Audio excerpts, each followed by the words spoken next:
What's something you've done that made you go, why did I think that was a good idea? I had just woken up after sleeping for 22 hours, having a huge headache and no idea what happened the night before, when my roommate came up to me and gave me a high five. He called me Boozabear Einstein, because apparently last night drunk me pulled off the single smartest thing he's ever seen. It was around 3 a.m. and the two of us were completely hammered and needed to get home.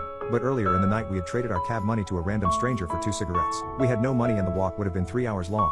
But apparently after hypothesizing for a little bit, I came up with the solution of a lifetime. I pulled out my phone and told my roommate to be quiet, and then I called the police. Once they answered, I put on my most sober voice and told them, hello police, there's 2 really drunk guys walking up 3rd Street yelling, could you please come check it out? Apparently I said this in a picture-perfect girl voice too, so much so that the officer replied, right away ma'am, we'll send someone to come pick them up. 3rd Street was just 5 minutes away from us, so I dragged my friend up to it, and instructed him to start yelling. We started shouting and screaming about the good old days when we were kids, so when the police showed up a few minutes later they knew we weren't a threat. They picked us up and drove us half an hour back to our apartment, and apparently during the ride I got into a heated discussion with one of the officers about whether or not aliens exist.